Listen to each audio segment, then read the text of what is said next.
الحمد لله وكفى والصلاة والسلام على عباده الذين اصطفى خصوصا على أفضلهم وخاتم النبيين محمد الأمين وعلى آله وصحبه أجمعين وبعد. فأعوذ بالله من الشيطان الرجيم.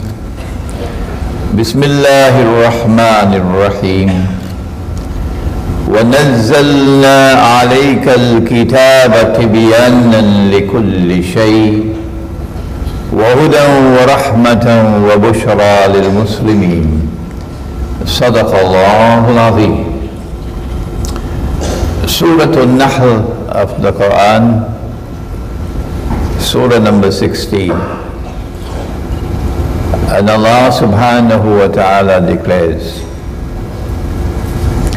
and we sent down on thee, O Muhammad sallallahu ta'ala alayhi wa sallam, sent down the book that it might explain all things, and therefore that it might also explain history in the historical process, history that is past, history that is now being made, and that which is to come. And in this book there is guidance. That explanation and that guidance have come as rahmah, as divine mercy. And for those who have the good sense and the wisdom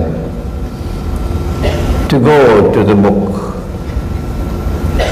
with humility and devotion and dedication, and to search, even if it takes a lifetime, search for that explanation, search for that guidance. And then when they receive it, accept it and live it and struggle that it might prevail over all rivals and all falsehood. Bushra lahum. Good news and glad tidings for such people. They will understand what others cannot, and they will succeed when others will not. Respected Deputy Chancellor of the USM, University Science Malaysia here in the island of Penang, the President of the Penang Muslim League, the President or Chairman of the Yayasan Restu, Chairman of the Islamic Propagation Society of Penang International, and other organizers, brothers and sisters and students. Assalamu alaikum wa rahmatullahi wa barakatuh. And let me not forget the distinguished scholar of Islam who is sitting in the front, our distinguished Sheikh Afroz Ali. Assalamu alaikum wa rahmatullahi wa barakatuh. What is Islamic eschatology and how important is it? Unfortunately, the answer is there before us, and we are all aware of it, and so my task is so easy tonight. Nabi Muhammad alayhi salatu wasalam had performed the farewell Hajj, and then Allah had sent down revelation in which he said, بعد أعوذ بالله من الشيطان الرجيم اليوم Akmaltu lakum deenakum. This day have we perfected for you your deen. So Washington can say what they want. It doesn't bother us. وَأَتْمَمْتُ عَلَيْكُمْ نِعْمَتِي. And we have completed our favor unto you. وَرَضِيتُ لَكُمُ الْإِسْلَامَ دِينًا. And we have been pleased to ordain for you Islam as your way of life. We thought that it was all over now. And then the Prophet ﷺ returned to Medina. And he had just about 81 days left in his blessed life when this amazing event occurred, which introduces us to Islamic eschatology. When a stranger entered the masjid dressed all in white, no one knew him. He was not a resident, nor could he have traveled from outside because there was no sign of travel on him. So this is a mystery. Did he drop out of the sky? And he walked straight to the Prophet ﷺ. No one stopped him. And he asked the 5 questions. And the Prophet ﷺ answered the questions. And he would then say, your answer is correct. But this is strange. We only ask a question to the Messenger of Allah when we do not know the answer. But he knows the answers. And then he left as mysteriously as he arrived.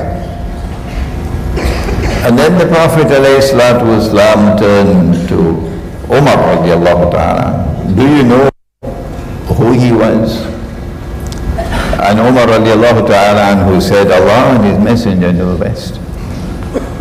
So that was Jibreel alayhi salam, the angel Gabriel, who came to instruct you on your deen after that revelation had come down. After. Why?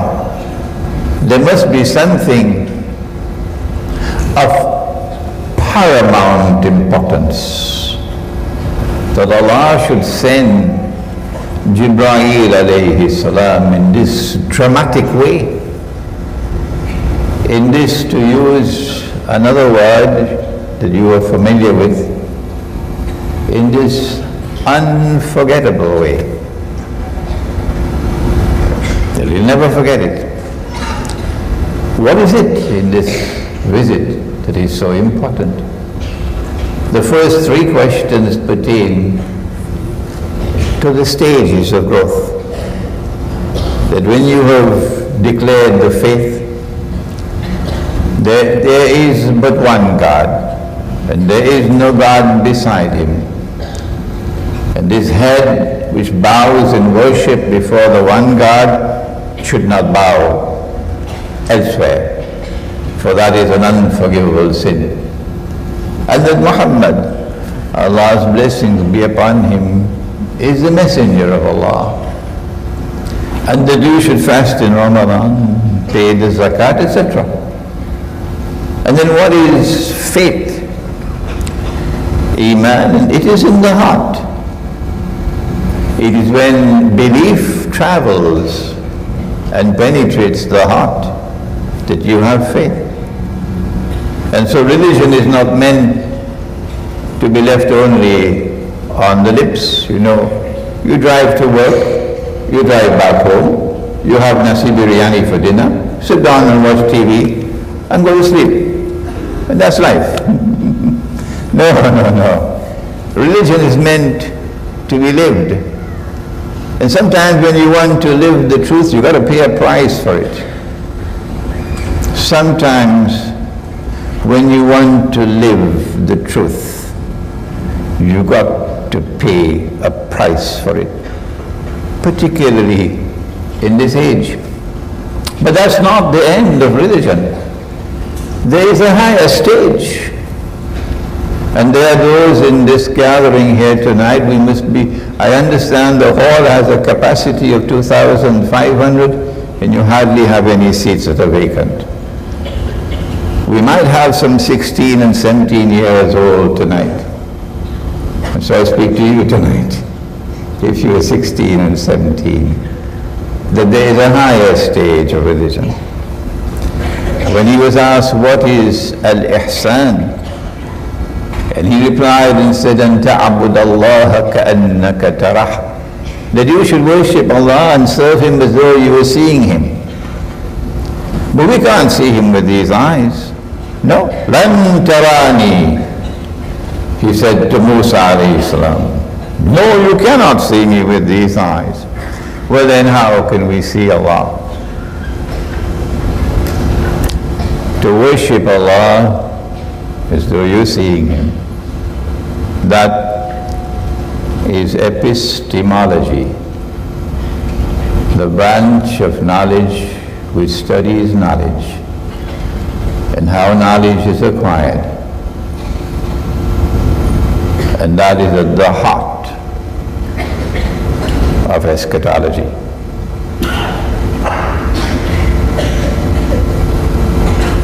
The modern world says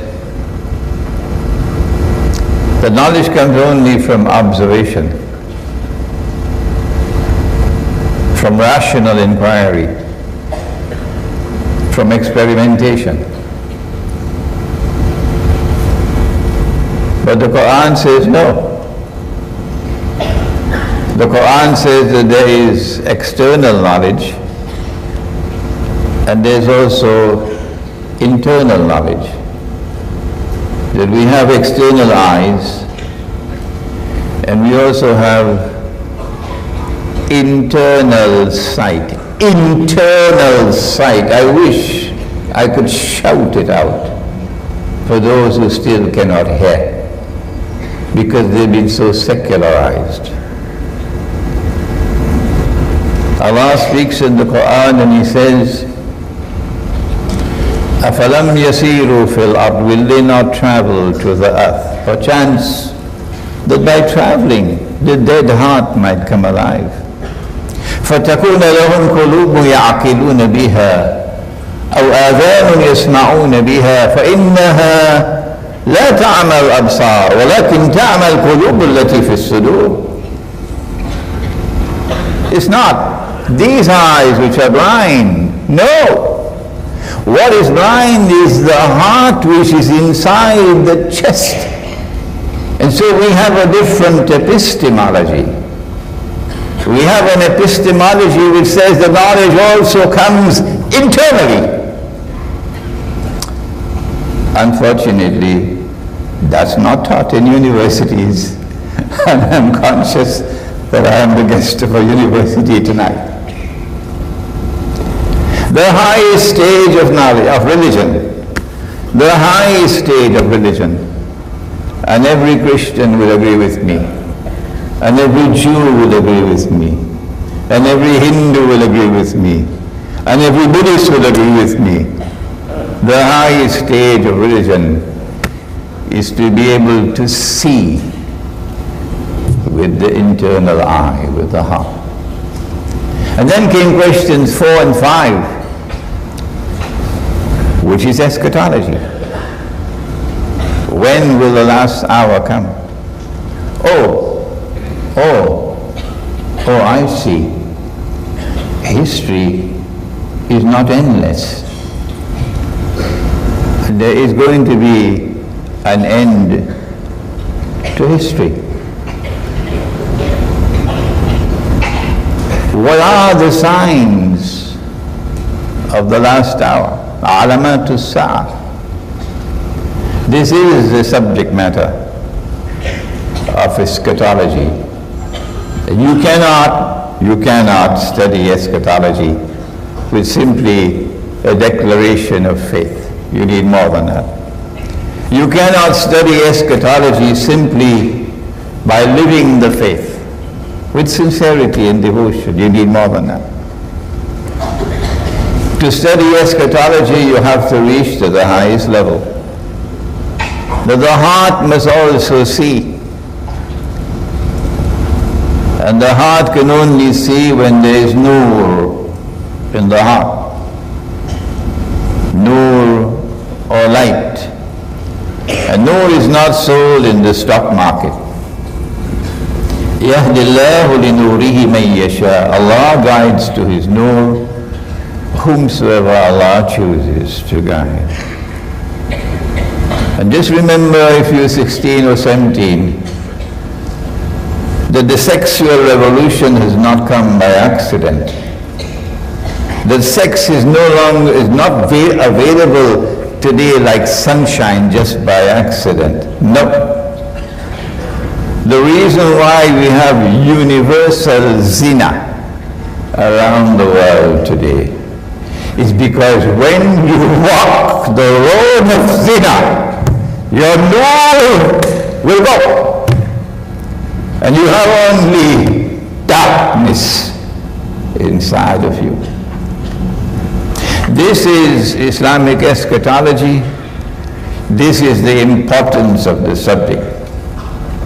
And now to turn to an Islamic eschatological explanation of modern Western civilization. It is a fascinating subject, but it could not have been attempted until this time. So if you cannot find books on Islamic eschatology, if you cannot find scholars of Islamic eschatology, please remember that this is a newly developing branch of knowledge which could not have developed until certain events had unfolded in the world. Amongst them, the liberation of the Holy Land for the Jews, the restoration of the state of Israel in the Holy Land, and the growth of that Israel today to become a superpower, and the anticipation of a Pax Judaica, as our chairman mentioned, a Pax Judaica seeking to replace Pax Americana, because you know, the United States is now in irreversible decline. Someone should tell that to our governments. The United States is now in irreversible decline. And we have some fascinating things to share with you tonight on the US dollar. On the US dollar. That in the same way that Pax Americana replaced Pax Britannica, so too Pax Judaica wants to replace Pax Americana. It is only when these events started to unfold in history that it became possible for us to understand some verses of the Quran and to understand some ahadith of the Prophet ﷺ. But before we proceed now to the meat of the lecture, let us give a warning. Don't be too anxious to rush into the subject. Be careful. You need a versatile scholarship. You need proper methodology. And I have attempted in my book on an Islamic view of Gog and Magog in the modern world, there's a chapter here on methodology, which I studied and got from my teacher, Maulana Dr. Fadlur Rahman Ansari, rahimahullah. Proper methodology. If you go to my lectures on the internet, I've already explained that proper methodology. And you need to remain constantly studying the world around you. You don't just go to work and come back home and eat nasi biryani and go to sleep and hope that knowledge will come. No. If you're 16 or 17, you must prepare yourself for a lifetime of the pursuit of knowledge, to seek to understand the world around you, to seek to understand events which have passed, and then to be able to focus, for example, on the NATO summit which just occurred in Wales, ended yesterday, in which they have now branded Russia.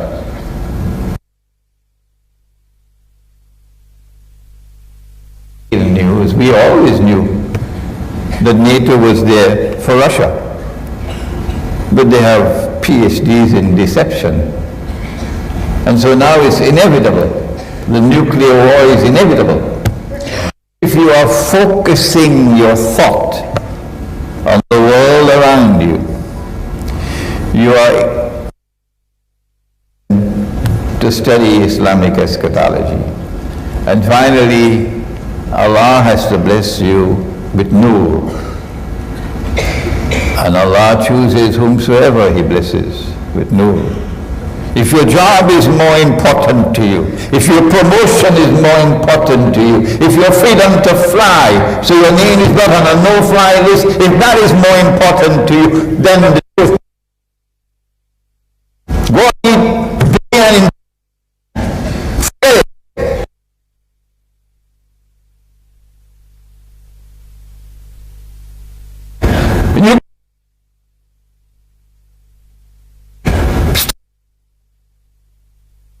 Regardless,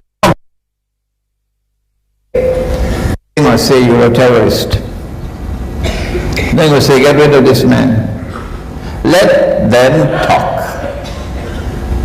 Because if Allah blesses you with nur, and with that nur you penetrate the Quran, is in honor.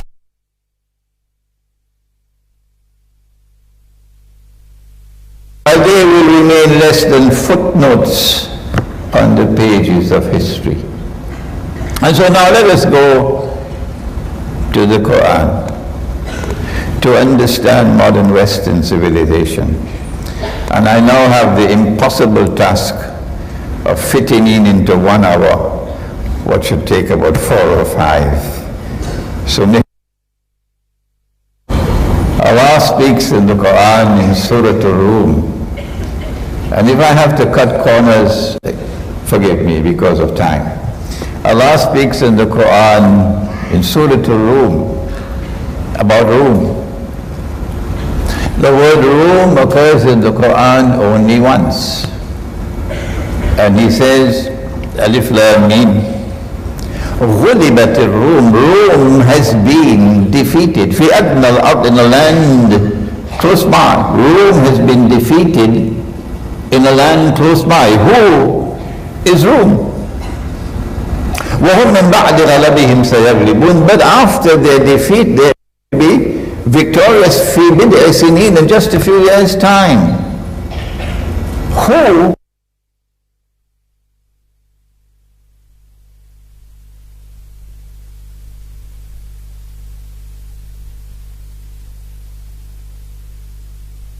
Just a few years after the revelation of this verse of the Quran. Was Washington around at that time? Was London and Paris around at that time? Was NATO around at that time? Where have their sense gone? These people who identify Rome with NATO. Have you no sense in your head? لله الأمر من قبل ومن بعد. Decision making, defeat and victory is with Allah. The previous occasion and the subsequent occasion. And on that day when Rome is victorious, وَيَوْمَئِذٍ يَفْرَحُ الْمُؤْمِنُونَ, Muslims are going to celebrate. This is the Quran. Rome, of course, they can say what they want. Rome, of course, is Byzantine Christianity, which was based in Constantinople. And you would notice that your brother Imran always uses the word Constantinople. Mustafa Kamal can go and jump in the sea if he wants. It doesn't bother me. Why do I use the word Constantinople when Mustafa Kamal prohibited the use of the word Constantinople? The law in Turkey, the law is you can't use the word Constantinople. The law. It doesn't affect me. Why? Islam used the word Constantinople. That's why. لَتَفْتَحَنَّ Constantinople. You will most certainly conquer Constantinople.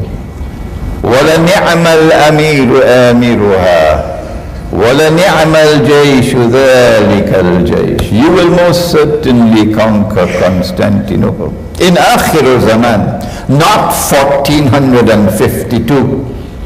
That bogus one. You will most certainly conquer Constantinople. This is to come. So he used the word Constantinople, and therefore it is sunnah to use the word Constantinople. So Mustafa Kamal is not going to program Imran Hosein, not at all.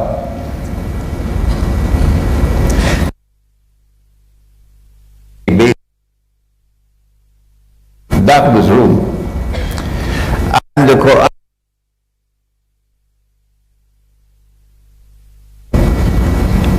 and the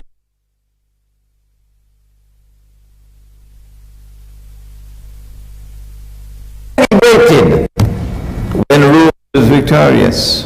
We celebrated Surah Al-Rum. And I'll go to Surah Al-Ma'idah. And Allah speaks in Surah Al-Ma'idah and says that in time to come you're going to find something strange. لَتَجِدَنَّ. You will most certainly find in time to come أَشَدَّ النَّاسِ عَدَاوَةً لِلَّذِينَ آمَنُوا الْيَهُودِ وَالَّذِينَ أَشْرَكُوا. You must not be afraid to quote the Quran. I remember I was at the State University of New York in Stony Brook just before 9/11, and I was lecturing, and the Jews were sitting right in front of me, and I quoted the hadith that on that day the stones will speak and say, Muslim. And they went and they complained to the Vice Chancellor. So our response was, if in the great democracy of the United States we are not allowed to quote the Quran or the Hadith, please tell us so. That's the last we heard about it. Don't be afraid to quote the word of Allah. You will most certainly find in time to come that those who will have the greatest hatred and hostility and enmity for you would be the Jews. The Quran does not say all Jews, so you should not say all Jews. It does not say all Jews, no. وَالَّذِينَ أَشْرَكُوا. And those who pursue the agenda of shirk, they will have the greatest hatred and hostility for you. Shall I introduce you to shirk?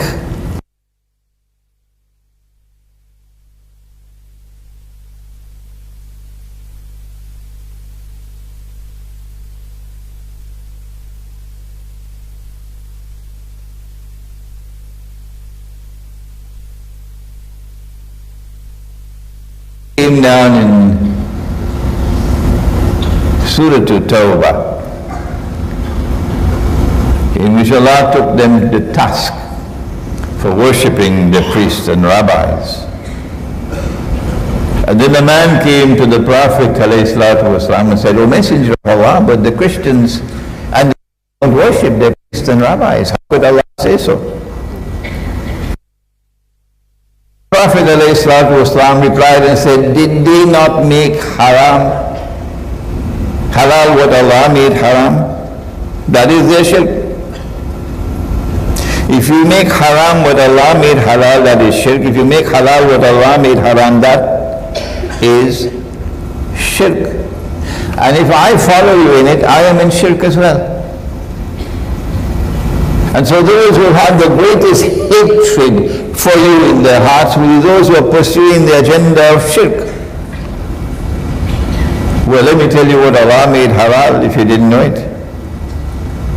Are you aware that dinar is in the Quran, a gold coin? Are you aware that dirham is in the Quran, a silver coin? Are you aware that this is the money that your Lord and my Lord ordained that we should use? Are you aware that this is the money that the Prophet ﷺ used? Are you aware that this is all of time until modern civilization appeared on the stage of history? And then came the Bretton Woods Accord, which they don't teach in the Darul Uloom. And then came the International Monetary Fund with its Articles of Agreement, which prohibits of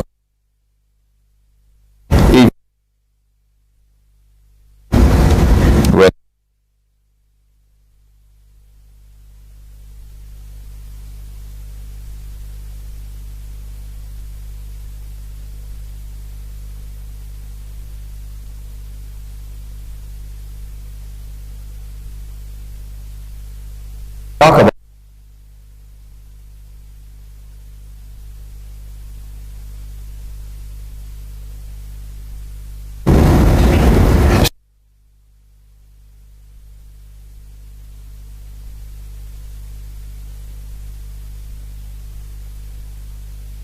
talking through my hat.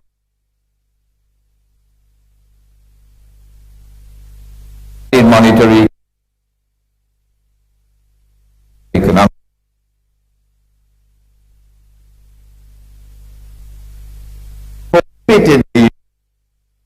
they did that so that their focus and their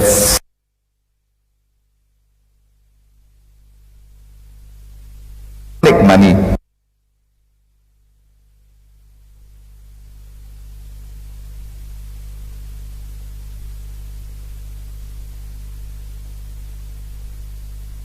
come.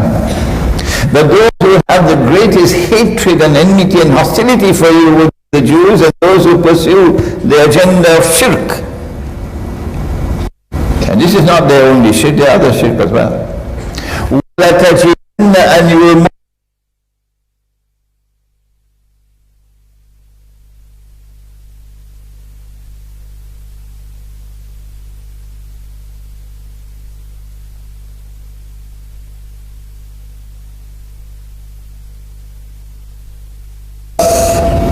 an affection for you will be those who say, we are Christians.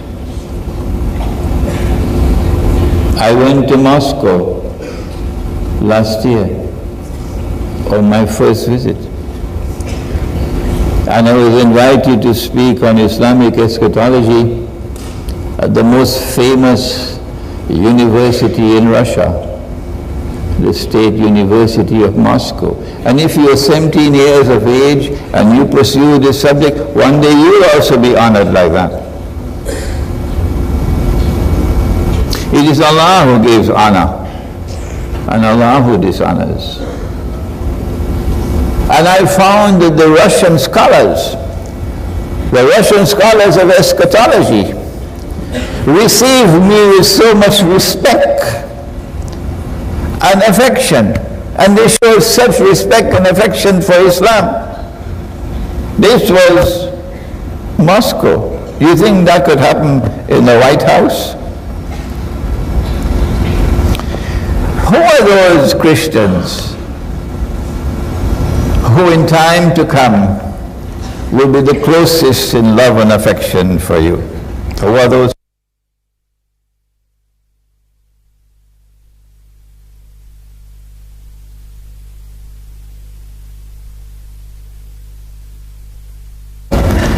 And they are not given to arrogance. The most arrogant people on the face of the earth today are those who control power in modern Western civilization.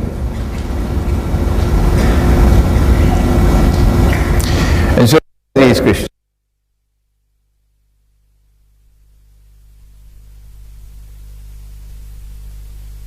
are spoken about Orthodox Christianity in a positive way, in a friendly way.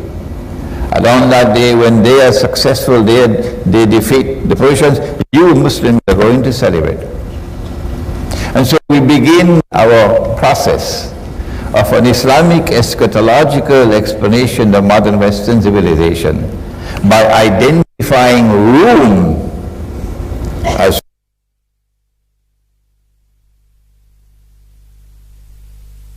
Sarah. And some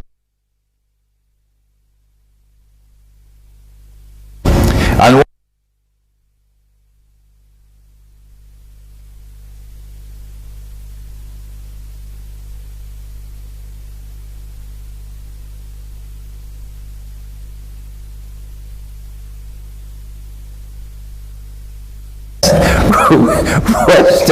Western Christianity gives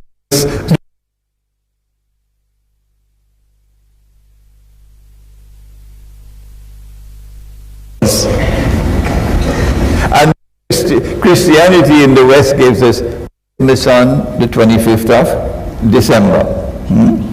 But Eastern Christianity, they have a different day for celebrating Christmas. This one in the West launched the Crusades, the Pope. And when he launched the Crusades, he did it for two reasons. Number one, to take Constantinople. And number two, to take Jerusalem. So they were waging war on the Christian people. So this was not a Christian war. No. Because fight, and they did succeed. In the Third Crusade, I believe it was, and there was a bloodbath, and they ruled over Constantinople for something like 80 years. They even conquered Jerusalem until Salahuddin Ayyubi came, and then he was able to recover it. And so the Crusades were not essentially Christian wars. If they were, how can you explain? The Crusades rather were modern Western civilization came out of Western Christianity. This is an obsession with two things. An obsession with Constantinople. And that obsession was yesterday on display in Wales in the NATO summit with Russia. And an obsession with Jerusalem.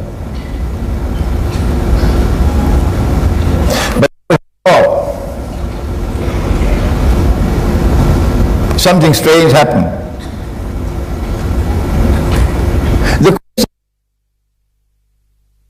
The greatest crime of all, they alleged that the Jews were responsible for the crucifixion of Nabi Isa alayhi salam, and Isa to kill God himself. And so there was on the part of Christians for Jews great hatred for what had happened in the crucifixion. But lo and behold, very strangely, very mysteriously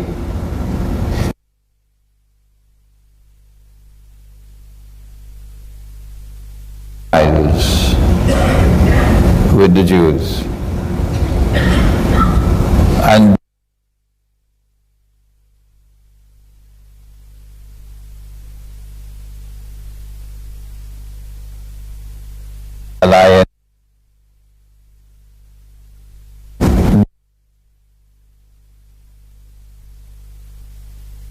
the Zionist Judeo-Christian alliance. Does the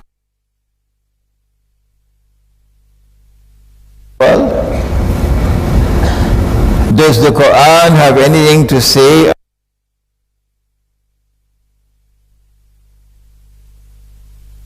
Surprised if you would take a little time to study the Quran. How the it is in Surah Al-Ma'idah. And remember our method. Don't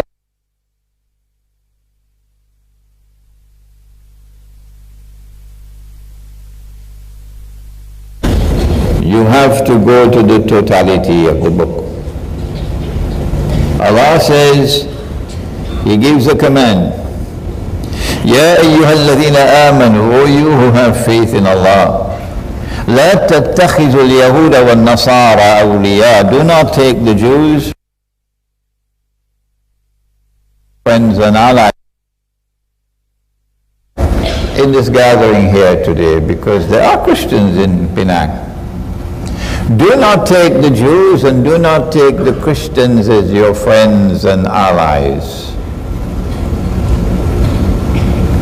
Is Allah speaking about all Jews? Is Allah speaking about all Christians? Will you adopt the lazy schoolboy methodology, believing that Allah is speaking about all Jews and all Christians? No, He could not. Because other verses of the Quran make it plain and clear. He could not. Well then, which Jews and which Christians is He talking about? Don't take them as your friends, Jews and which Christians. The answer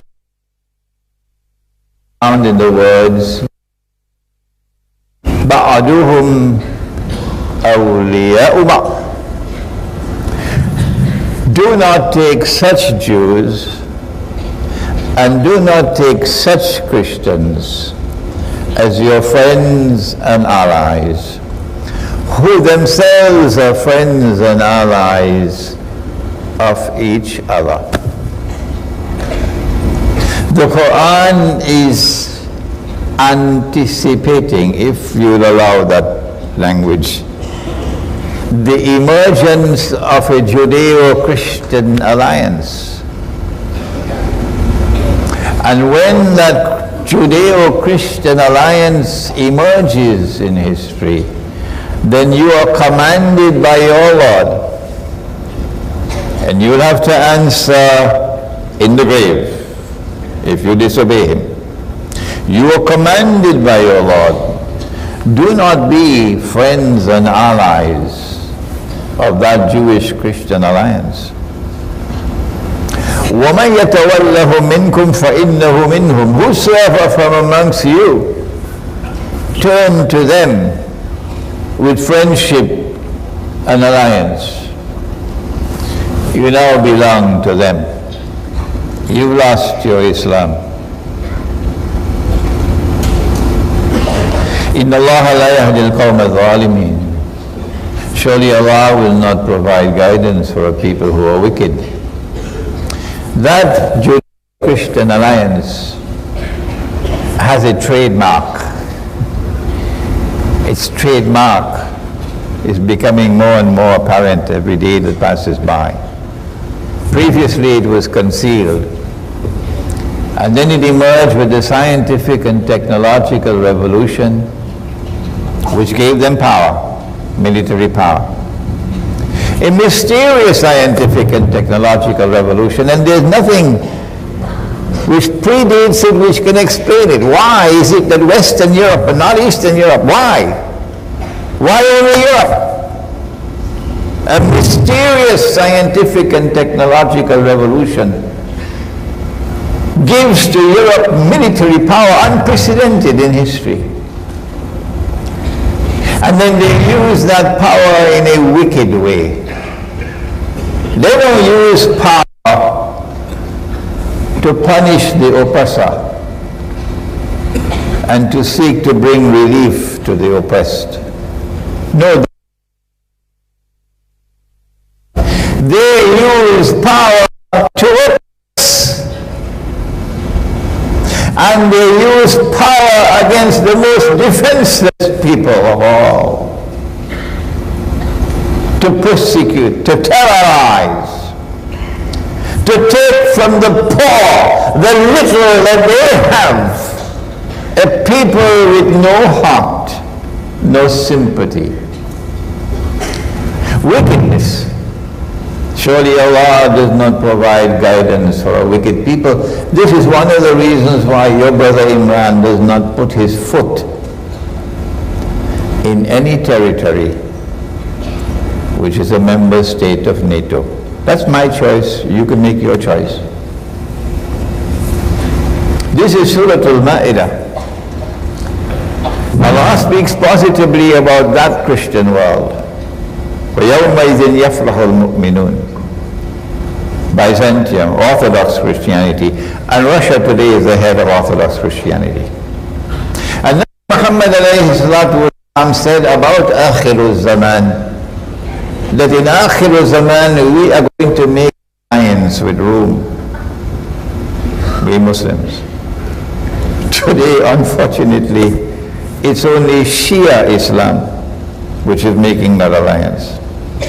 And Sunni Islam and drinking, eating roti canai and drinking teh tarik somewhere, or fall asleep. That's Sunni Islam. That's Sunni Islamic scholarship. And Allah speaks about this Christian world.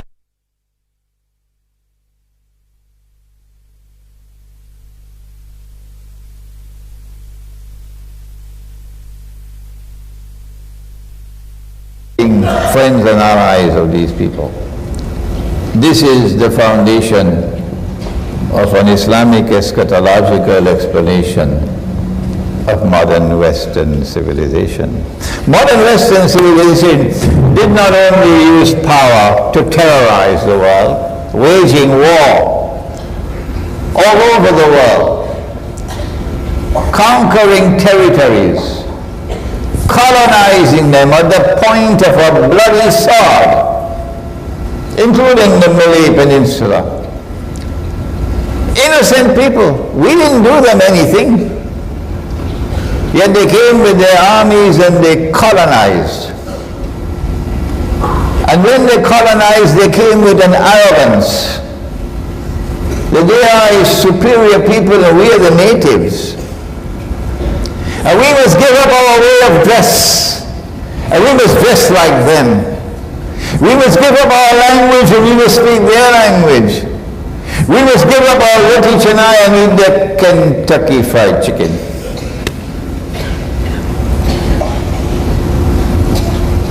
We must live the way they live. And then we'll be civilized. That is the arrogance they came with. A racial arrogance. A cultural arrogance. It was the white man's burden to civilize the non-white people. It's called jingoism. And we had enough of it. And then when they ruled over us, they did something even more mysterious. They didn't come to rule over us simply to rip us off and to take all that they can take, suck all the wealth that they can get. No, they had another agenda. They came with an agenda to destroy all our institutions, political and economic, educational, social, religious, and replace them with institutions made in Europe. They even took away our money and replaced it with their bogus money. And then they mysteriously decolonized while we were drinking Teh Tarik, of course. They decolonized. But when they decolonized, they left in place institutions that they could continue the process of transforming us into carbon copies of themselves, to such an extent that we eventually became intellectual carbon copies of them. We suffered the intellectual colonization. Our people went to Oxford and Cambridge and the Sorbonne and Harvard and Yale and Princeton and Columbia, and came back armed with degrees. And these are now the intellectual elite. And they're now secularized in their mind and their thinking. And the Quran is blocked for them. These are the ones who now will rule on behalf of the colonial master who is now gone back to London and to Washington. They came with an agenda. Why do they want to rule the world? Even Russia must now submit to them, but thank Allah for Putin. Thank Allah for Russia, which knows no fear of them. And Russia is now paying them back beautifully with their own coins. And I love it. They're being taught a lesson that they should have been taught a long time ago. And Imran Hosein is proud of what Russia did in Crimea. Governments could vote as they want in the United Nations. It doesn't bother me. Because Islamic eschatology gives us a different way of looking at it. They came with an agenda to rule the world. That their civilization is now the supreme, the best that history has ever produced and will ever see. If you go to your life,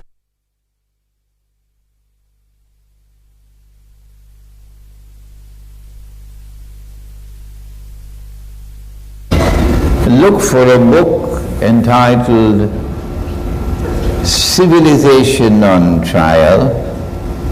I'm talking to you if you're 17 years of age. When I was 12, my father had books on Islamic philosophy in his library, and I had 12 books, so there's no excuse for you.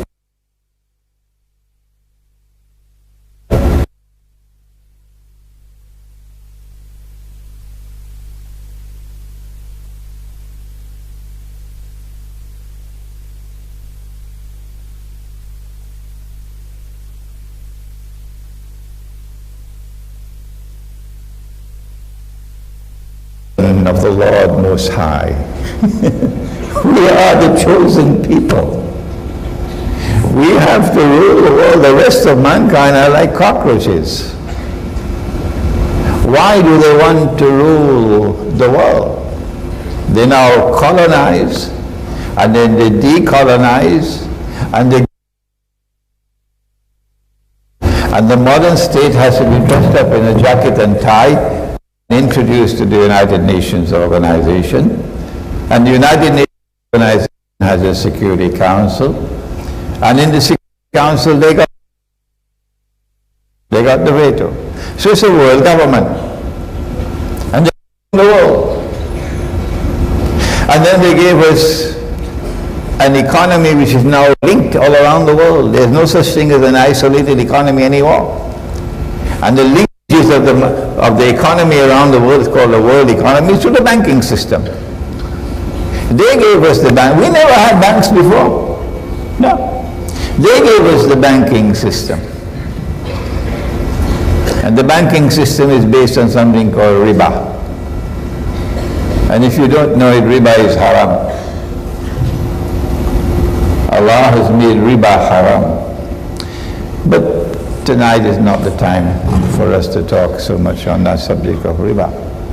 And through the banking system, they seek to control the economy around the world. And then they gave a monetary system. And before we end the talk tonight, we've got to speak some more about the monetary system. Why do they want to rule the world? Modern Western civilization. How do we explain the emergence of a ruling state? Britain. A little island off the coast of Europe. Never played any special role in history. Then suddenly Oliver Cromwell comes along with an alliance with Jews to pursue a Jewish agenda for the state of Israel to be restored in the Holy Land. Oliver Cromwell. And then Britain becomes the naval power par excellence of the world. And Britain controls every single naval port in the world that is of strategic importance, including Singapore. And Pax Britannica emerges. But Britain has a mysterious relationship with the Holy Land, starting from Oliver Cromwell. And then the Balfour Declaration, that it is the intention of the British government to work for the establishment of a Jewish national home in the Holy Land. And then Britain acts as a midwife for Israel to be born. And then comes the period between the First and the Second World War, when a new actor emerges. The United States replaced Britain. And Pax Americana comes along with the same.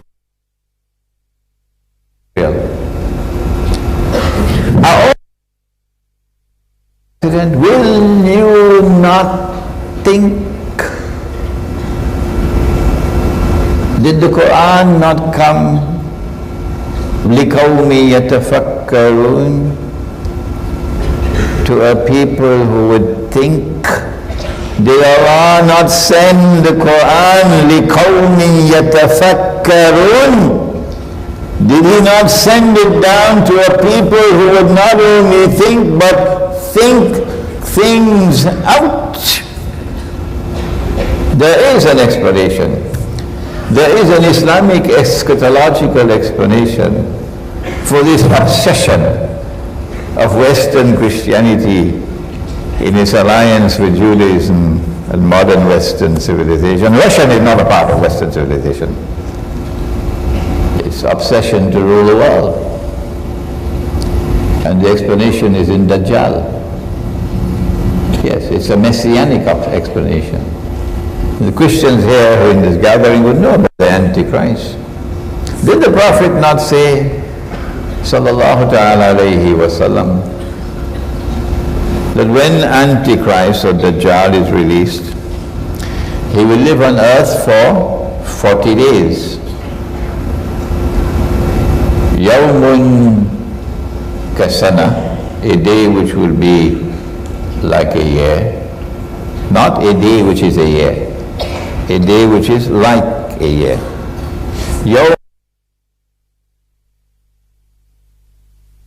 A month. Yawmun ka Jum'ah, a day which would be like a week. Wasairu ayamihi ka ayamikum, and all his days, meaning all the rest of his days, like your days. Meaning that when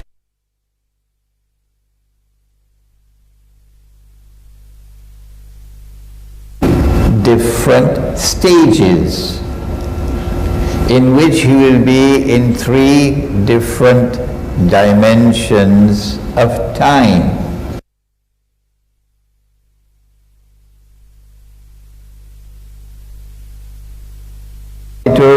Apart, of course, from your wife.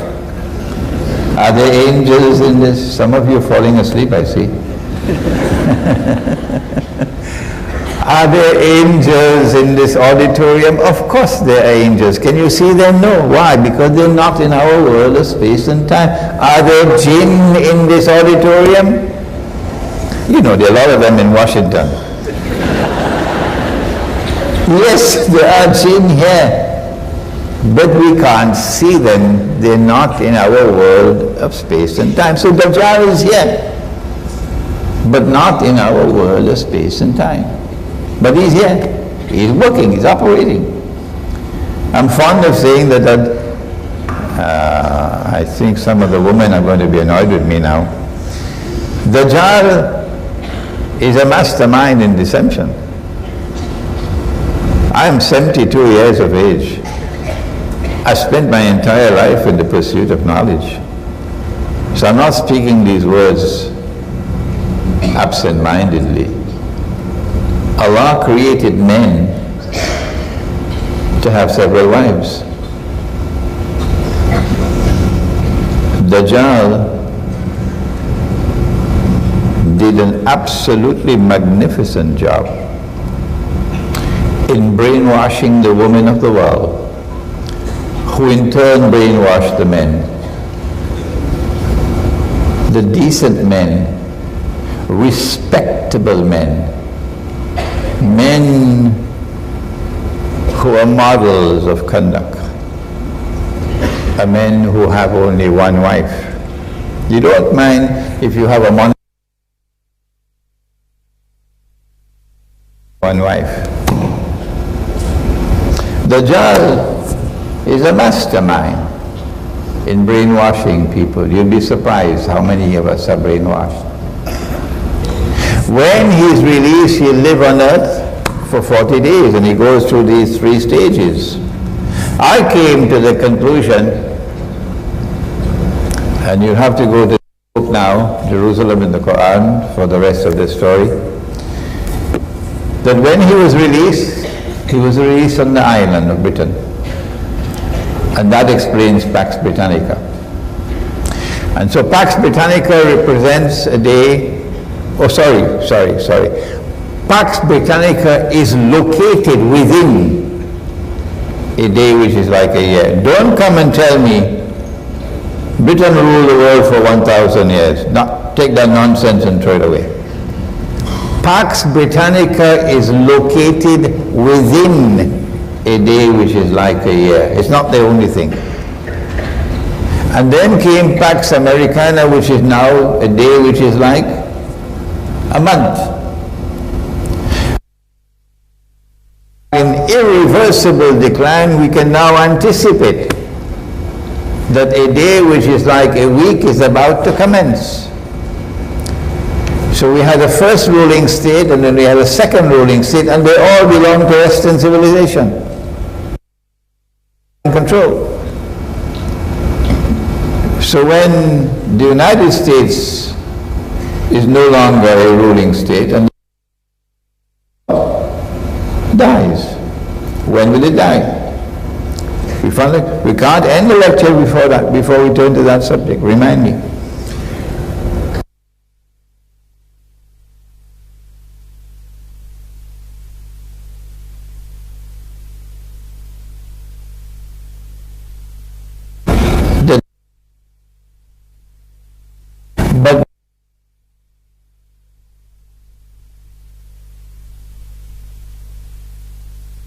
Can commence. We must first identify which will be that third ruling state. This book was written 12 years ago, and we said, and remember, when we give an opinion, do not accept our opinion unless you are convinced that it is correct. We said Israel wants to rule the world. And so Pax Judaica. The world of Islamic scholarship probably never heard about Imran Hosein. Or if they did hear about him, they didn't consider this to be important. So they've not responded to me. And they've not responded to Jerusalem in the Quran for 12 years. And I don't expect them to respond.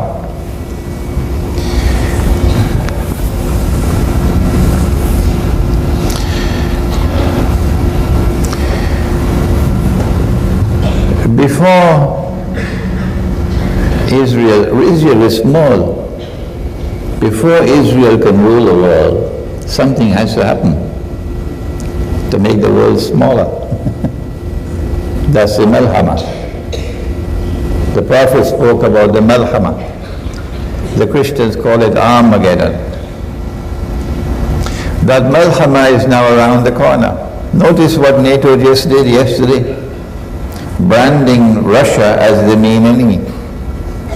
So the Malhama is going to be nuclear war.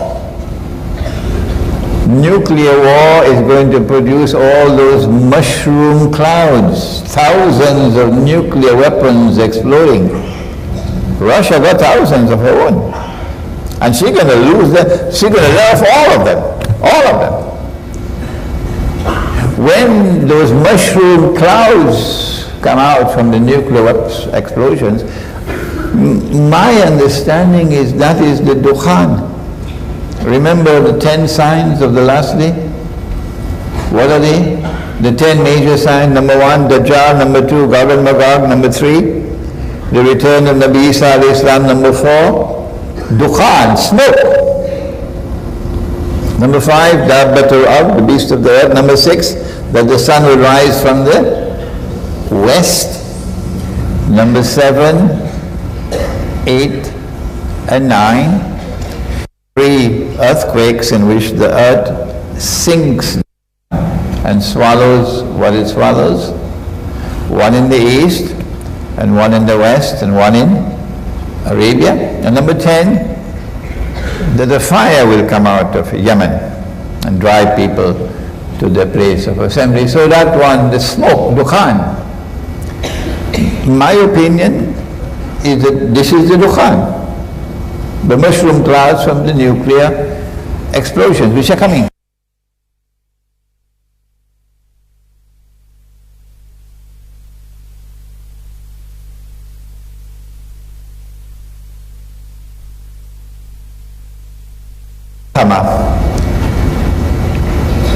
That Israel can rule the world, not before. And now I want to turn to a hadith. We have 2 more hadiths and we'll end. Back to the monetary system.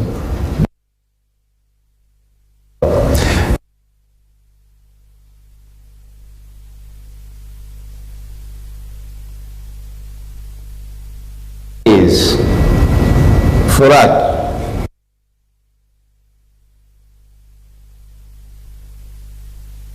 Oh,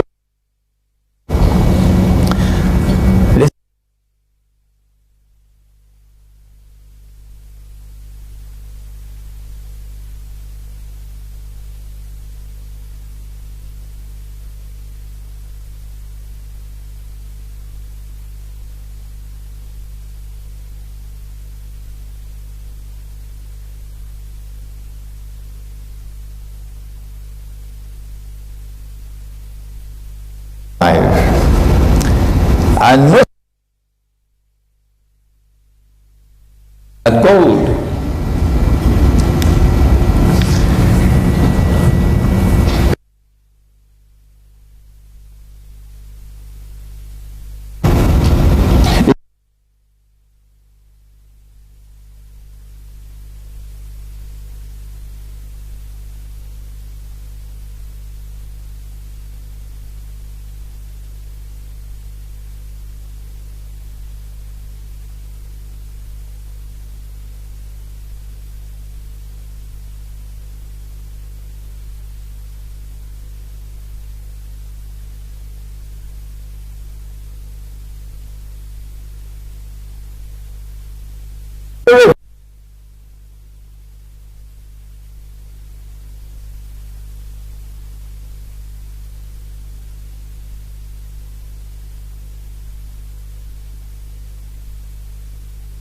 Black gold.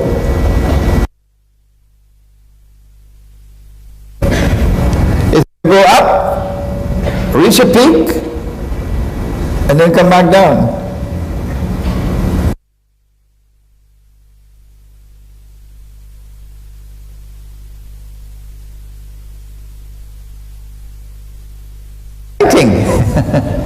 fighting for it. When did oil begin to function as gold? Have the scholars of Islam ever bothered to ask that question? Up to 1971, gold still played a role in the monetary system which came out of the IMF.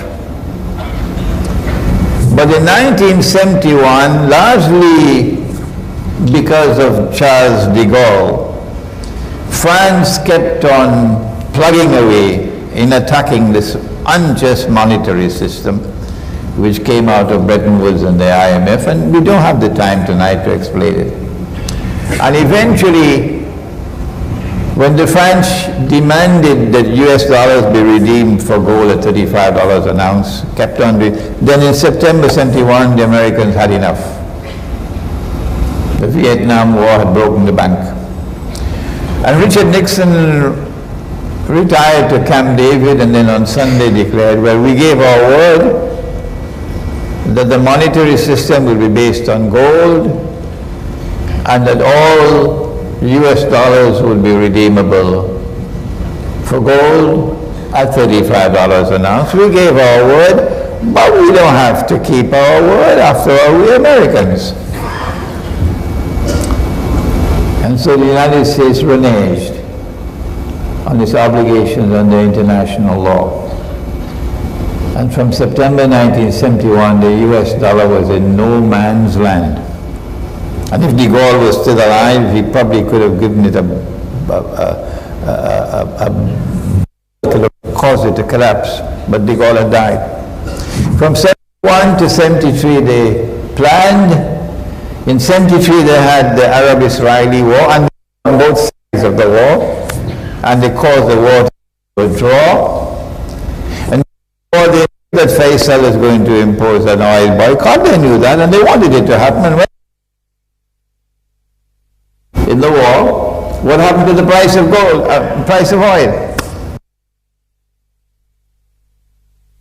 Rose by 400%. From $3 a barrel to 12. And the US dollar collapsed by 400%, from $40 for an ounce of gold to $160 to an ounce of gold. And the Arab oil producing countries were just raking in the money.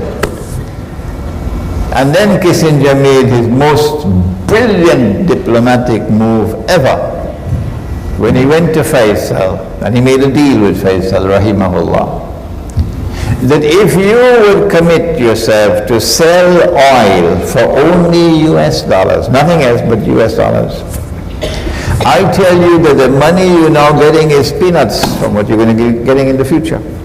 And Kissinger was right. The money just kept on coming in, because now the US, a barrel of oil going for 60, 70, 80, 90, $100 a barrel. But it was an unjust situation, that oil can be sold for only US dollars. Oil is the largest community trade. And so you for US dollars. And so now the US dollar is no longer backed by gold. It is backed by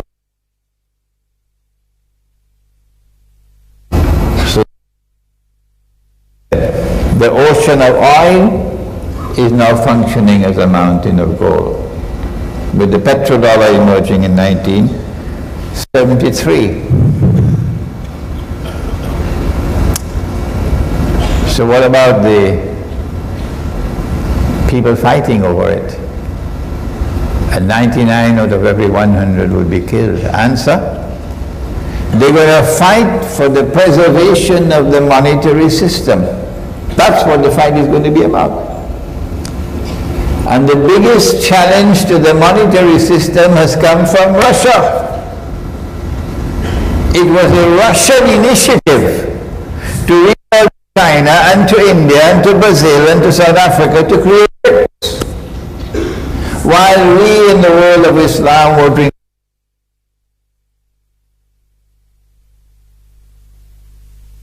curriculum. This is Islamic scholarship today. State of Islamic scholarship today. Yesterday we used to have scholars. I don't know where they are today. I don't know. The biggest challenge to the monetary system has now come from Russia, the BRICS. And so what they're doing in Ukraine is fishing for an excuse to attack Russia and to force Russia into submission, so that the mountain of gold can be survived. So the malhama, I realized, war for the preservation of, if there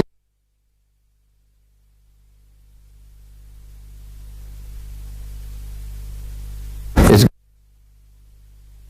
Russia and her allies. So is going to land. You can say goodbye to North America, and you can say goodbye to the whole of Western Europe when the malhama occurs. Western civilization will be gone. Russia will destroy it. But you can't destroy Russia, because Asian Russia is still there. The whole of Asia and Russia is still there. After the malhama, said the Prophet ﷺ, and of course I expect the perhaps with after the malhama, the next important event will be the conquest of Constantinople. Turkish Muslims don't like me at all. If I go to Turkey, they probably arrest me. Because for 500 years, the Ottoman Empire fostered this lie, this bogus statement, that the conquest of Constantinople in 1452 by Sultan Muhammad Fateh, that's false.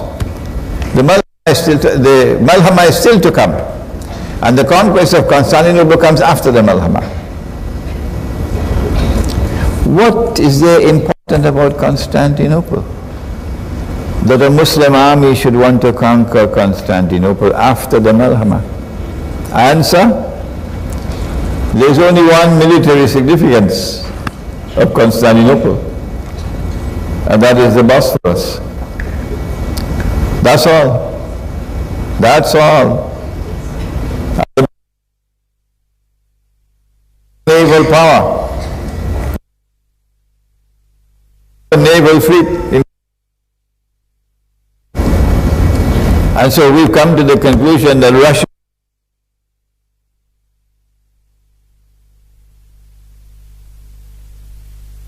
this is our gift to you from Islamic eschatology.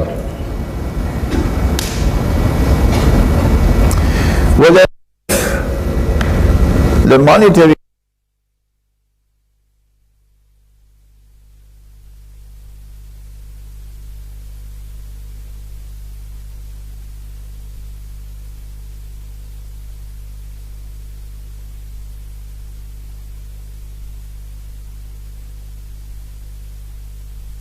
and Russia.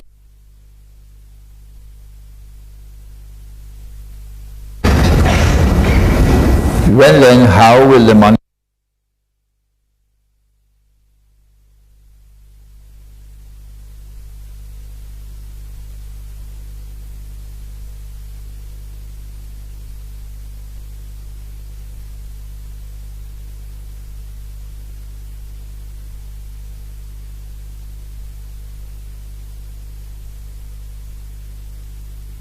Salam.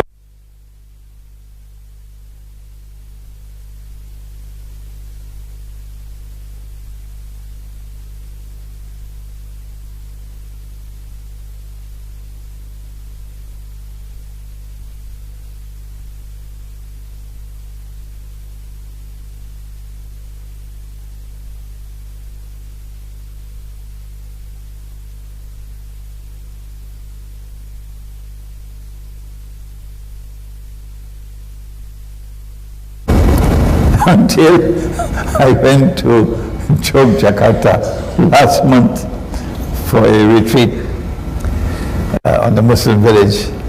And one of the participants in the retreat mentioned that you can't prevent people from digging volcanoes. Oh, Imran Hosein, oh, that is it. It clicked for me. That's the very thing that in Akhir Zaman, volcanoes are going to erupt and columns of gold and silver are going to come out. It is when that avalanche of gold and silver appears that that's goodbye for Israeli and Zionist rule over the world of money. Where will it occur? Obviously it has to be in Indonesia. They tell me they have something called a ring of fire. Active volcanoes from Sumatra all the way down. And you already have gold coming out in small quantities. And so Akhir Zaman is going to witness a huge avalanche of gold coming out from these volcanoes. Whether Lee Kuan Yew likes it or he doesn't like it makes no difference. The gold is going to come out. And when that will be for money. I wish we could spend some more time on this subject, but I've taken too much time already. What I've done tonight, by Allah's kindness and grace, is to a method and using the ahadith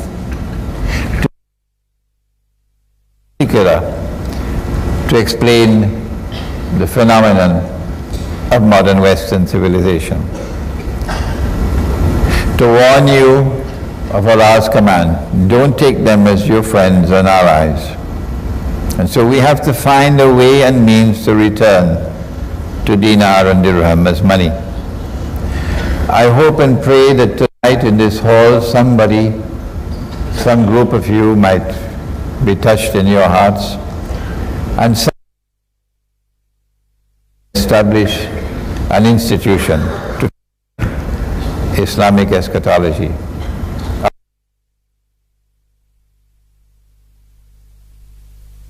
If we can establish an institute of Islamic eschatology here in Malaysia, you'll be surprised. There'll be people coming from all over the world to study Islamic eschatology, because this is the most important branch of knowledge in the world today. May Allah bless all those who now return to the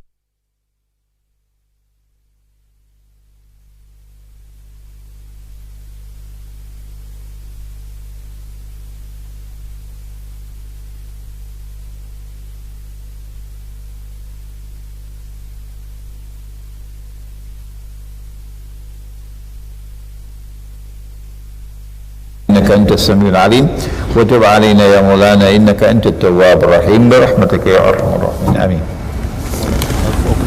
Yes, yes, yes.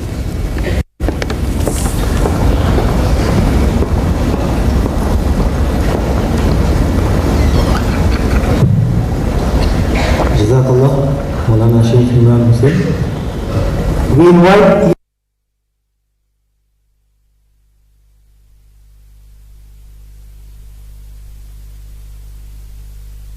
the questions must be straight and simple. The person is over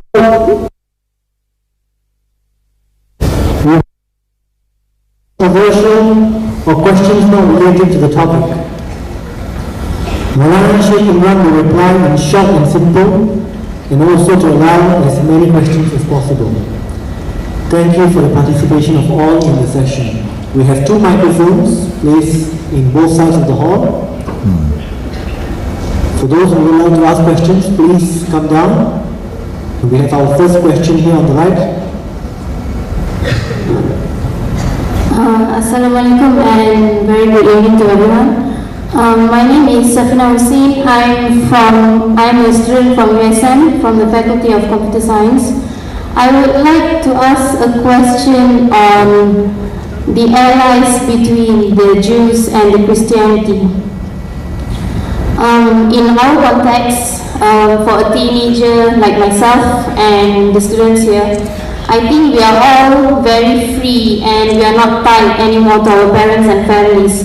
So we are very free to explore the world and we want to be very independent, at least for myself. So, for example, I have a very high ambition on exploring the world, on going to Europe and stuff like that. So if one day I would go there and be a student in one of the universities there, how would I identify these allies between the Jews and the Christians? Could you give some advice on that? Thank you. You don't need to travel to Washington and to London to study the subject. You can do the studies right here in Malaysia or any other part of the world. It's just a matter of research. Simple, it's elementary research. You will see, for example, the relationship between Britain and the State of Israel, the relationship between the United States and the State of Israel.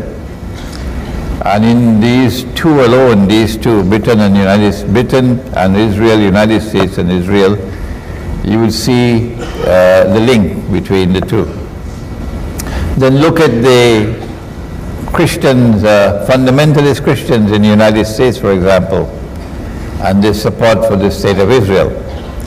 They call themselves Christian Zionists, and you have others who are called Jewish Zionists. And the Christian Zionists and the Jewish Zionists formed themselves as friends and allies. This is elementary research. You don't have to go to Washington to do this research at all. The more important thing for you to decide upon is the Prophet said, alayhi salatu wasalam, when you see something which is evil, you must change it with your hand. And if you cannot, then change it with your tongue. And if you cannot, then change it with your heart. But that is the weakest form of faith. You go to study at Columbia University in Manhattan. Famous university. Jewish control, Zionist control.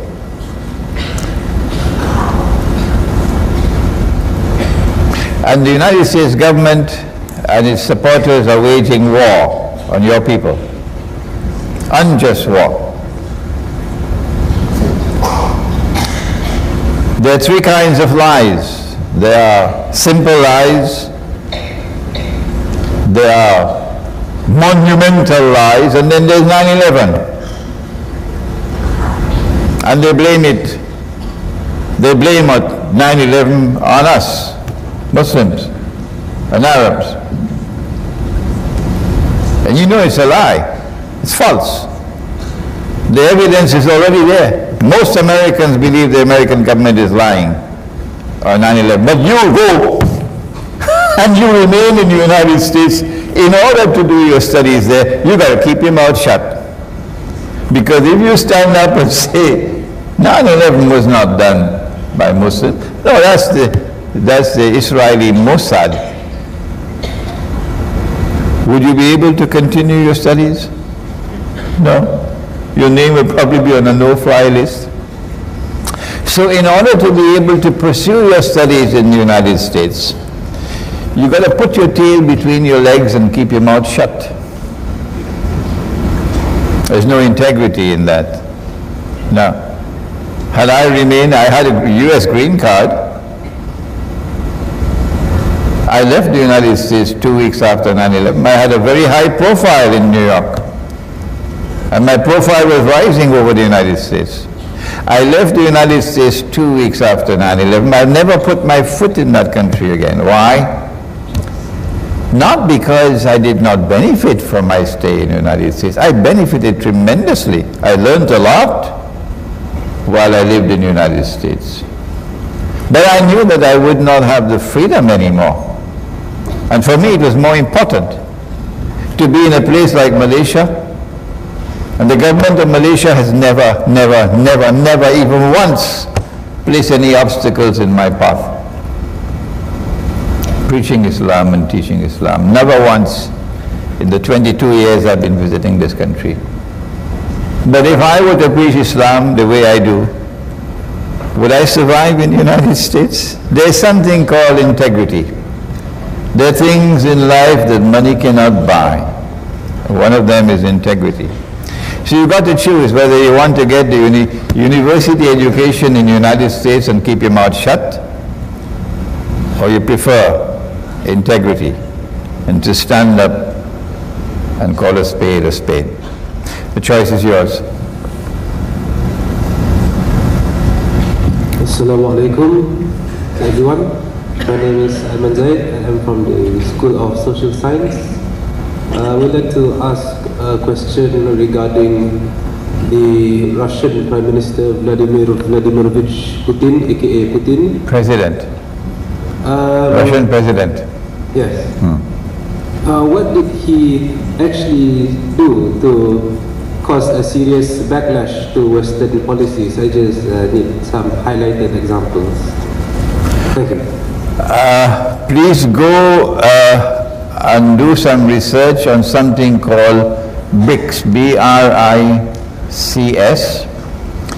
in which Russia is leading a group of 5 countries: Russia, China, India, South Africa, and Brazil, to establish an alternative monetary system that would seek to get out of the clutches of the IMF and the monetary system based on from the Western world. That is the first challenge. That's the most important one of all. That's the one they want to wage war over. Russia has slapped them on their faces over homosexuality. The Western world is now moving towards an agenda in which increasingly governments are declaring that it is halal for a man to marry another man and get a marriage certificate. And tomorrow, non-European countries also are going to be forced to submit. They have the Gay and Lesbian Rights Day parade every year. In Manhattan, it's a huge thing. Russia has enacted legislation prohibiting homosexuality in Russia. This is the Russian Orthodox Church raising its standard of revolt against Western Christianity. We don't have the time to go to Crimea. We don't have the time. But if you go to the internet, you will find my lectures on the subject. Russia has just delivered to the Zionist world the most significant setback they have ever experienced since the Zionist movement was created in 1897. And that was the loss of Crimea. Crimea returned to Russia. So Russia gave them a slap on the face in Crimea. They didn't like it at all. And now Russia is winning in Ukraine as well, paying them back in their own coins. So they are up in arms against Russia. They're not accustomed to anyone treating them like this. And it is inevitable that they're eventually going to have to wage nuclear war with Russia. It doesn't matter whether it's Putin or anybody else. It is the Russian people. They all support Putin. Yeah. Assalamu alaikum, Sheikh. My name is Yusuf, Sheikh. I would just like to ask, based on your lectures, you have said a lot of times that Russia should be considered as the ally of the Muslims. My question is, how about the Shia Muslims? Should we consider them as an ally or a friend, or should we consider them as an enemy? Because based on my little research that I've done, most of the Sunni scholars have considered the Shia sect as kafirs. So can you please elaborate on that? I am Sunni.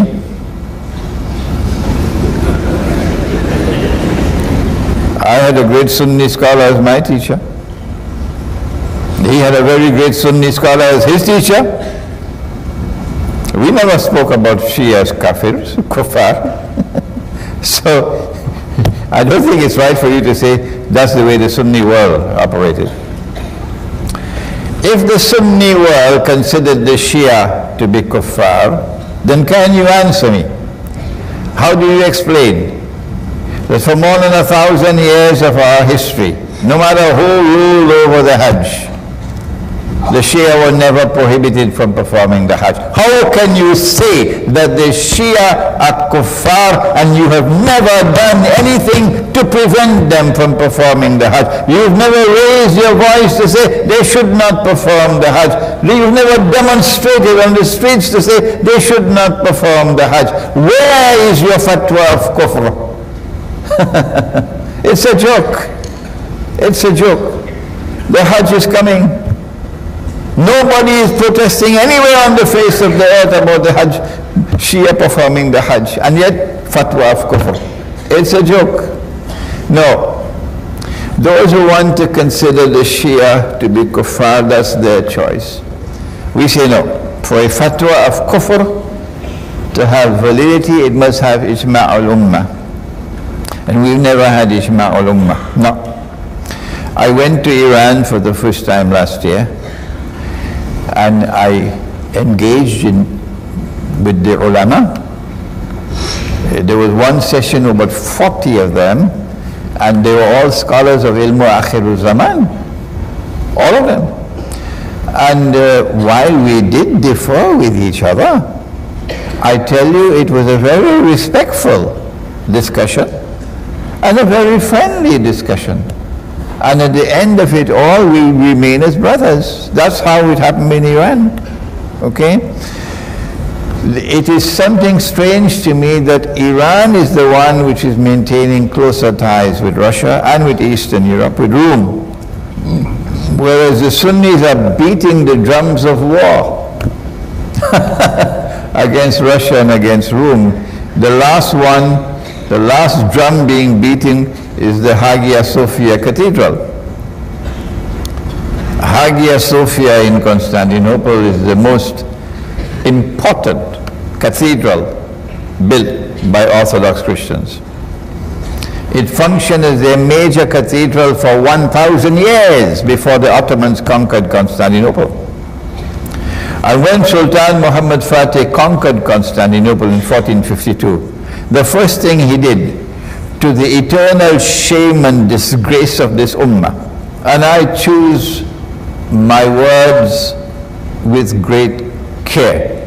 I have to answer on Judgment Day for every word that comes out of my mouth in public like this. It was manifestly shameful, disgraceful, and sinful on the part of the Ottoman Sultan to take the greatest cathedral of Orthodox Christianity and convert it into a masjid. Shame on him. If no one else will say it, I will say it. Shame on him. That's not Islam.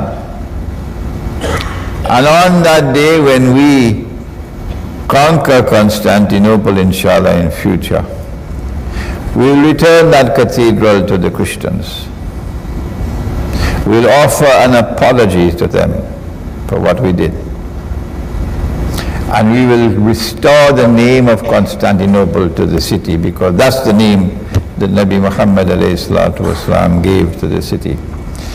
I hope and pray that Sunni Islamic scholarship might recognize that the alliance which is to come is going to be with Rome, and that Rome is today led by Russia.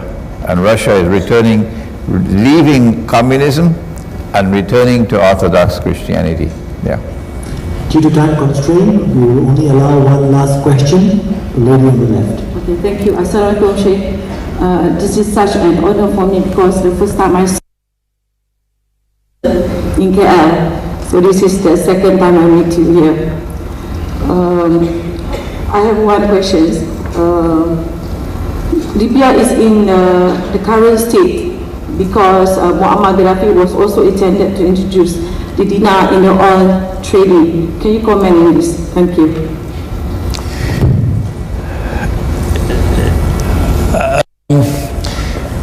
I have to confess that I was not aware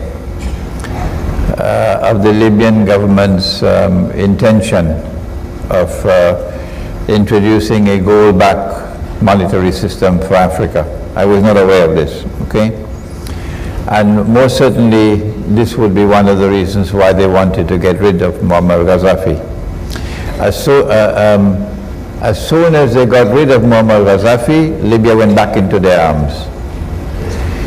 Number two, Libya had taken all her gold out of the IMF. And Libya had kept all her gold within Libyan territory, which is something they don't want. They don't like that at all. But more importantly, if Dajjal is to rule over the Holy Land and convince the Jews that he is indeed the true Messiah, then the state of Israel will have to expand its territory to encompass the Bible, and you'll find it in this book. The Holy Land are false. The biblical frontiers of the Holy Land are from the river of Egypt to the river Euphrates. And so the Holy Land includes the eastern delta of Egypt, from the river Nile to the Red Sea. That's called the eastern delta. Unless Israel takes physical control of that territory, no one will accept Dajjal as the Messiah. So Israel has to wage a war of territorial expansion, which will come this side to take the eastern delta. It is in planning for that war that NATO has installed herself in Libya, so that when the attack on Egypt takes place, Israel will attack from the east and NATO will attack from the west. They will be bombarded from the Mediterranean Sea with the naval power, and you now have southern Sudan as an Israeli state. They broke away southern Sudan from northern Sudan, and southern Sudan is in the hands of the Israelis. So Egypt would be sandwiched in between, and there hardly be any hope for Egypt. It is again to our everlasting shame and disgrace that Muslims allow themselves to be duped, as they're being duped in northern Iraq now, this so-called ISIS, taking weapons from you know who, the Santa Claus. Santa Claus gave them weapons to fight the bogus jihad in Libya. Santa Claus gave them weapons to fight the bogus jihad in Syria. And Santa Claus is giving them weapons to fight the bogus jihad to create some bogus caliphate or khilafah now in northern Iraq. But not all of us are fools. They are the fools who took the weapons in Benghazi and then waged a war for the Zionists. And as a consequence of that war which they waged and overthrew the government of Gaddafi, and I am not a supporter of any government. Today, Libya is a Zionist state controlled by NATO.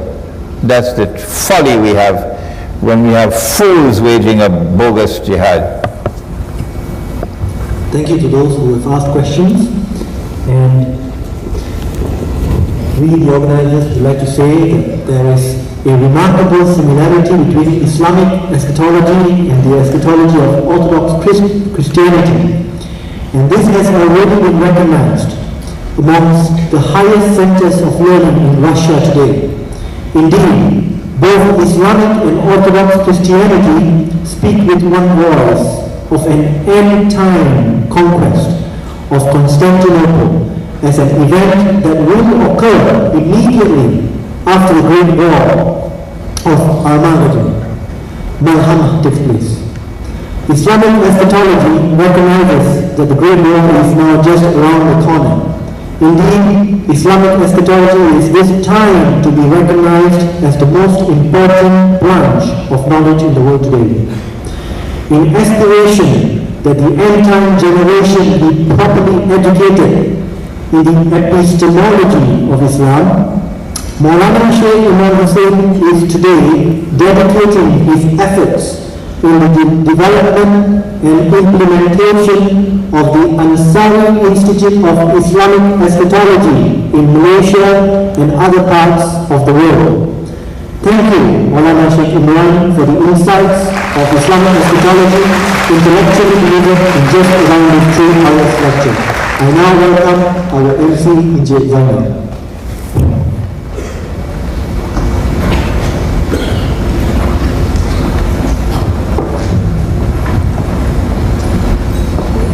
Thank you, Dr. Amir Shah. To close this event, we are honored to invite again Maulana Sheikh Imran Hosein to say a special dua for the Ummah in Malaysia especially and for all Muslims around the world. Let us begin this dua by giving our Al-Fatiha to our beloved Prophet Nabi Muhammad sallallahu alayhi wa sallam. أعوذ بالله من الشيطان الرجيم بسم الله الرحمن الرحيم الحمد لله رب العالمين. Can I get it all from all of you? أعوذ بالله من الشيطان الرجيم بسم الله الرحمن الرحيم الحمد لله رب العالمين الصلاة والسلام. Please.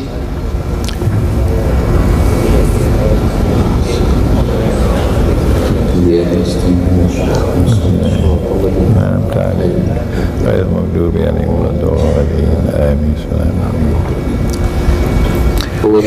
ربنا تقبل منا إنك أنت السميع العليم وتب علينا يا مولانا إنك أنت التواب الرحيم. اللهم أنت السلام ومنك السلام تبارك ربنا وتعاليت يا ذا الجلال والإكرام. اللهم أرنا الحق حقا وارزقنا اتباعه. O Allah, kindly show us truth as truth and take the veils from off our eyes and grant that we may recognize it as truth and follow it. وَأَرِنَا الْبَاطِلَ بَاطِلًا وَارْزُقْنَا اجْتِنَابَهُ. And O Allah, kindly show us falsehood as falsehood and take the veils from off our eyes and grant that we might recognize it as falsehood and reject it. Allahumma arina al-ashya'a kama hi. O Allah, kindly show us things as they are, that we might not be deceived by what they appear to be. Allahumma inna na'udhu bika min azab al-qabr, min azab al-nar, wa na'udhu bika min fitnati al-mahya wal-mamat, wa min fitnati al-masih al-dajjal.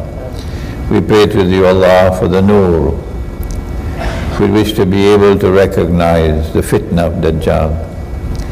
We pray to thee, Allah, and beg of thee for protection from the fitna of Dajjal. We pray to thee, Allah, for all those gathered here in this hall at the University of Science, Malaysia, and for those here in this country of Malaysia, that, O Allah, that they may be guided to the truth, to recognize the reality of the world today, and to remain faithful to the truth which has come in the Quran and from Nabi Muhammad alayhi salatu wasalam, and to stand up for it regardless of the price they have to pay. Allahumma salli ala Sayyidina Muhammad wa ala ali Sayyidina Muhammad wa barik wa sallim. Subhana rabbika rabbil izzati amma yasifun wa salamun ala al-mursaleen walhamdulillahi rabbil alamin. Amin. Ya Rabbal Alamin, may Allah bless, protect and guide us all. Thank you for our prayers and all participants. Our next event is on the 17th of September 2014 at UITM, inshallah. Have a safe journey home, and with this we bring our event to an end. With wabillahi tawfiq wal hidayah. Assalamu alaikum warahmatullahi wabarakatuh. MashaAllah. How do we turn this off? Yeah, I'll do it. Yeah. Yep. Okay.